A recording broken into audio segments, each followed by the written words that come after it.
Hello friends, स्वागत है आप लोग का हमारे चैनल अंटिल एग्ज़ाम में। तो अभी तक हम लोग सेट 4 का एमसीक्यू जितने भी थे सॉल्व कर चुके हैं। तो आज से हम लोग जो खंड बा है उसका ये शुरू करेंगे। तो खंड बा में जब 21 नंबर का क्वेश्चन हम देखेंगे 20 तक सॉल्व कर, तो पहला जो का और खा वाला क्वेश्चन है वो इस साल का सिलेबस से कट गया है। तो गा से देखेंगे, हम शुरू करते हैं क्वेश्चन अपना। तो हमारे पास क्वेश्चन क्या दिया गया है, एक शंकु के आधार की त्रिज्या 3.5 सेमी तथा ऊंचाई 12 सेमी है। तो शंकु की तिर्यक ऊंचाई ज्ञात कीजिए। तो चलिए इसको फिगर के माध्यम से समझते हैं हमसे कह क्या रहा है ये। ठीक, तो हमसे कह क्या रहा है, मान लीजिए एक शंकु है ये। ठीक, ये हमारे पास शंकु है। ठीक, अब ये शंकु है तो इसकी ऊंचाई जो दिया गया है, मतलब ये ऊंचाई जो इसकी दी गई है वो 12 सेमी है। ठीक, और इसकी एक आधार की त्रिज्या कितनी है, 3.5 सेमी। तो हमसे इसकी तिर्यक ऊंचाई दी गई है, मतलब तिर्यक ऊंचाई जो है इसका पूछ रहा है। ये वाला जो है, ये हमसे जो ऊंचाई है ये ऊंचाई हमसे पूछ रहा है। ठीक, तो अब देखते हैं इसको ध्यान से। तो ये हमारे पास एक त्रिभुज बन जाता है। देखिए त्रिभुज, ये लंब हो जाएगा, ये त्रिभुज का आधार हो जाएगा, और ये हमारे पास समकोण त्रिभुज बना है, क्योंकि लंब जो होता है 90 डिग्री, तो 90 इसका जो कोण होता है समकोण त्रिभुज में होता है। तो आप देखिए समकोण त्रिभुज में जब ये लंब है और ये आधार है, तो इसके सामने वाली भुजा क्या हो जाएगी, ये हमारा हो जाएगा कर्ण। तो अगर हम इसमें पाइथागोरस थ्योरम लगा देते हैं, कर्ण स्क्वायर बराबर लंब स्क्वायर धन का आधार स्क्वायर, तो हमारे हमारे पास इसकी तिर्यक ऊंचाई वो प्राप्त हो जाएगी। तो चलिए इसमें वही करते हैं, इसमें पाइथागोरस थ्योरम लगाते हैं। पाइथागोरस थ्योरम क्या होती है, कर्ण का स्क्वायर बराबर लंब का स्क्वायर धन का आधार का स्क्वायर। ठीक, आधार का स्क्वायर। अब देखिए कर्ण ही तो हमसे पूछ रहा है, तो अगर इसका नामकरण कर दें ए बी सी, ठीक, माने इसका नामकरण कर देते हैं।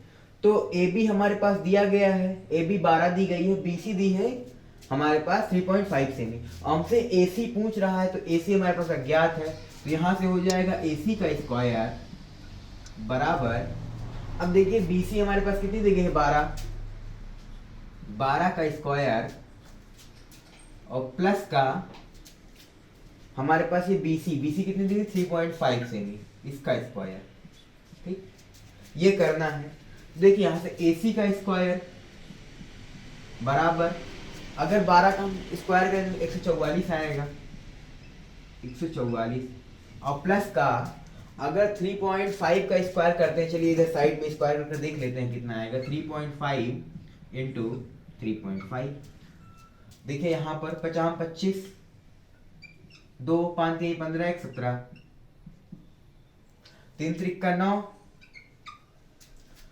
सॉरी 3 3 5 15 और 3 3 9, 9 1 10, 5 2, यहाँ पर देखिए 5 2, अब हमारे पास जो आया है 12.25 आया। ठीक, तो इसका जो स्क्वायर आया है वो 12.25। ठीक, अब इसको जोड़ते हैं, तो यहां से हम लिख सकते हैं AC का स्क्वायर बराबर 144 में जब 12.25 जोड़ेंगे तो ये हो जाएगा 156.25। ठीक, 156.25 हुआ। अब देखिए यहाँ पर स्क्वायर, अगर स्क्वायर हटाना है तो सामने वाले पर रूट चढ़ जाता है, सिंपल सी बात है ये तो बेसिक। तो AC बराबर यहां से हम लिख सकते हैं 156.25 अंडर रूट में। ठीक, ये हुआ। अब जब हम इसका रूट से बाहर निकालेंगे, मतलब 156.25 को जब हम रूट से बाहर निकालेंगे तो इसका जो वर्गमूल होगा AC बराबर हमारा निकलेगा 12.5, और यही हमारी इसकी तिर्यक ऊंचाई हो जाएगी। ठीक, यही हमारा AC का मान हो जाएगा। तो आशा करते हैं आप लोग को पसंद आया होगा। हेलो फ्रेंड्स, अब क्वेश्चन नंबर 21 का ही घा है जो सांख्यिकी दिया गया है, इसको सॉल्व करते हैं। तो हमारे पास एक बारंबारता का बंटन दिया गया है जिसके आंकड़ों का समांतर माध्य 21.5 हो। ठीक, तो P का मान ज्ञात कीजिए। हमारे पास X भी दिया है, F भी दिया है, हमें केवल Fx निकालना है, क्योंकि आपको पता है बारंबारता का माध्य समांतर माध्य होता है Fx अपॉन का n। ठीक, तो हम Fx निकालेंगे फिर n निकालेंगे। ठीक, तो अब Fx निकालने के लिए हमको x से f से गुणा करना पड़ेगा। ठीक, अब देखिए इसका गुणा करते हैं, तो 5 हम 30, 5 हम 30, 15 चौको 60, 25 दिए 75, ठीक। 35p, 35 गुणे p 35p, और ये प्लस का 45 गुना 90, ठीक। अब यहाँ से हम लोग n निकालते हैं। n होता है बारंबारता जो दी गई है उसका योग, f का योग, ठीक। तो n हम निकालने के लिए जोड़ते हैं इसको, 6 4 10, 10 3 13, और 13 2 15, और प्लस का p, 15 और प्लस का p, ठीक। अब इसको निकालते हैं, ठीक। इसको बोला जाता है fx निकालते हैं। तो fx जोड़ते हैं इसको, देखिए 30 60 90, और 90 और 75 हो जाएगा हमारा मिलके 165, 165 90 हो जाएगा 255, 255 और प्लस का 35p। अब सूत्र पे रखते हैं, तो सूत्र हमारा क्या होता है, fx अपॉन का n, ठीक। और बारंबारता हमें दिया गया है कि ये कितना आया है इसका 21.5। अब इसी पे मान रखते हैं। अब देखिए 21.5, ठीक, बराबर fx की वैल्यू हमारे पास दी गई है 255 और प्लस का 35p, सॉरी यहाँ पर p होगा क्योंकि प्लस का 35p, और बटे में हमारे पास दिया गया है यहाँ पर 15 और प्लस का p, ठीक। अब इसका तिर्यक गुणा कराते हैं, तो तिर्यक गुणा कराएंगे तो इसके नीचे एक मान लेते हैं, ठीक।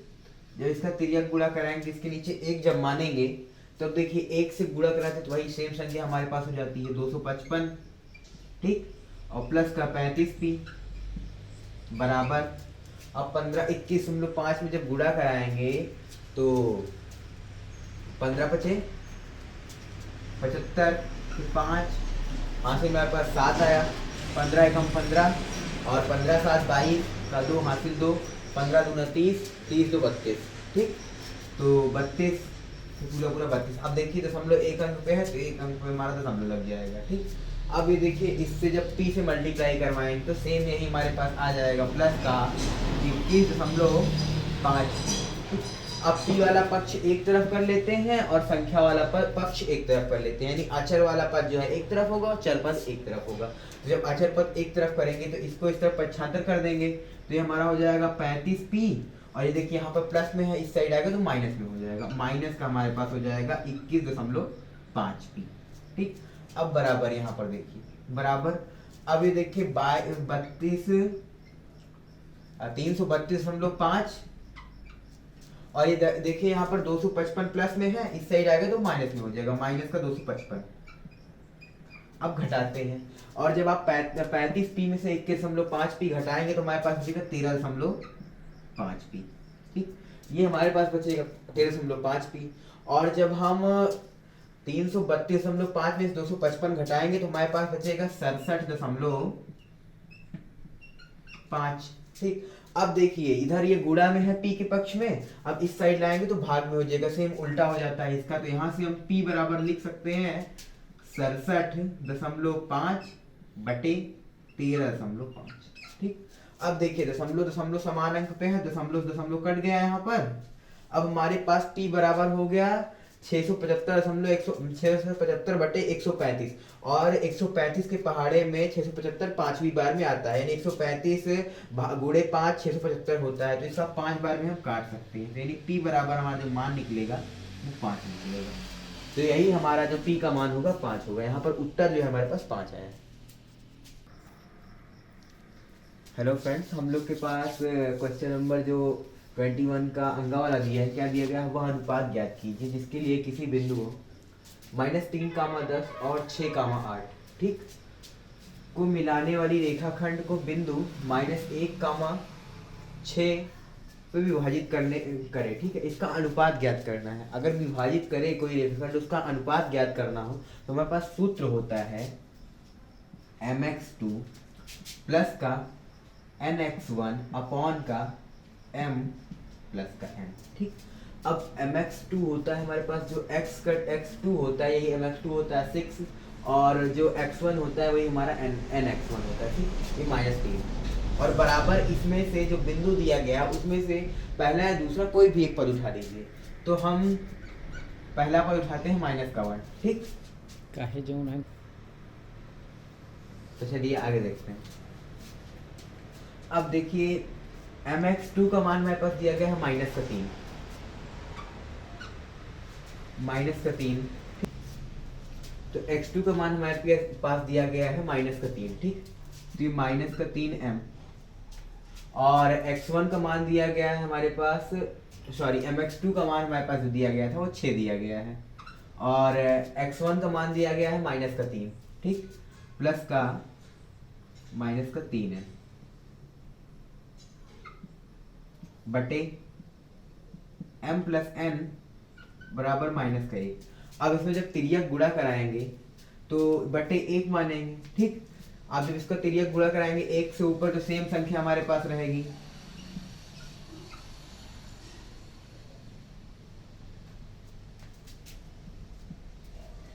बराबर। अब देखिए यहाँ पर प्लस में है, ये माइनस में है, तो माइनस प्लस माइनस माइनस होता है, माइनस का m। और यहाँ पर देखिए ये प्लस में है, ये भी माइनस में है, तो प्लस माइनस सेम माइनस का n हो जाएगा। अब देखिए यहाँ पर इसका जब पंचांतर करेंगे हम, तो प्लस का 6m है, यहाँ पर माइनस का m है, इधर आएगा तो माइनस में हो जाएगा और माइनस माइनस जुड़ जाएगा, ठीक। तो यहाँ पर हो जाएगा हमारा 7m, ठीक, 7m हो जाएगा। और देखिए यहाँ पर 7m, और यहाँ पर देखिए माइनस का 3n है और इधर भी माइनस है, इस साइड आएगा तो प्लस में हो जाएगा, तो प्लस में हो जाएगा, तो प्लस से जब माइनस घटाएंगे तो एक घट जाएगा, तो यहाँ पर हमारे पास हो जाएगा 2n। अब देखिए हमसे अनुपात क्या पूछ रहा है कि इसका अनुपात ज्ञात कीजिए। अनुपात होता है m अपॉन का n, ठीक, यही हमारा अनुपात होता है बटे में। तो यहाँ पर 7 है, यहाँ पर 2 है, तो ये भी हो जाएगा 7/2। तो हमारा जो अनुपात आएगा वो 7/2 अनुपात आएगा। तो फ्रेंड्स देखते हैं इसको, फिर से करते हैं तिर्यक गुणा।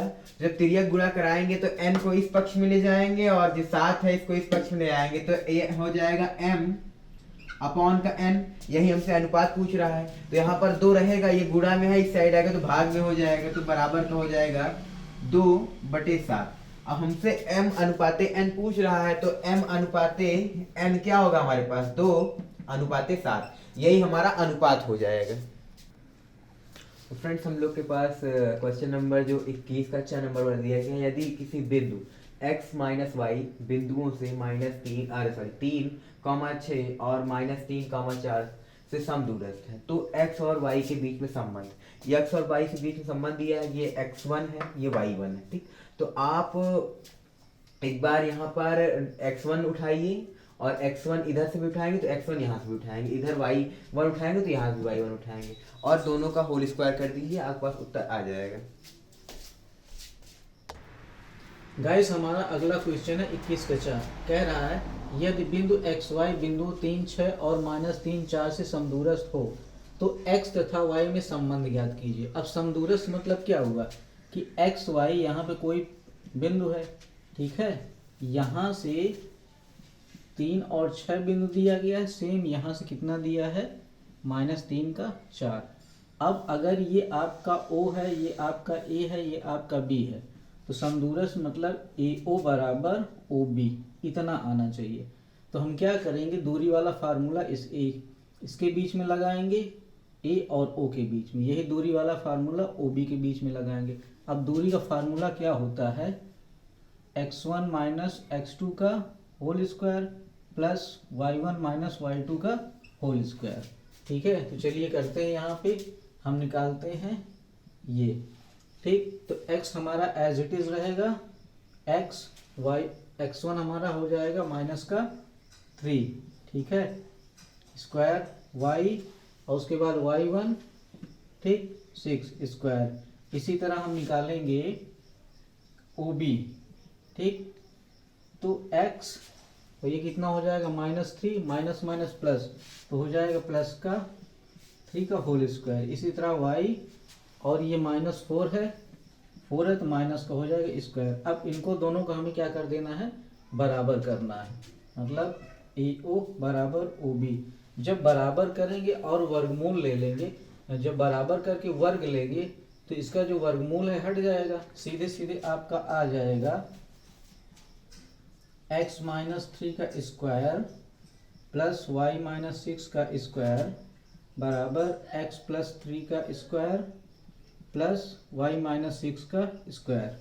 अब हम इसको क्या करेंगे, ओपन कर देंगे a माइनस बी का होल स्क्वायर फार्मूला लगा के और a प्लस बी का होल स्क्वायर फार्मूला लगा के। जब इसको ओपन करेंगे तो क्या आ जाएगा, एक्स स्क्वायर माइनस का 3 दूनी 6x प्लस 3 तिरिक का 9। इसी तरह वाई स्क्वायर माइनस का 6 दूनी 12 वाई प्लस 6 36 बराबर a प्लस बी का होल स्क्वायर लगाएंगे तो हो जाएगा एक्स स्क्वायर प्लस 3 दूनी 6x प्लस 3 तिरिक का 9।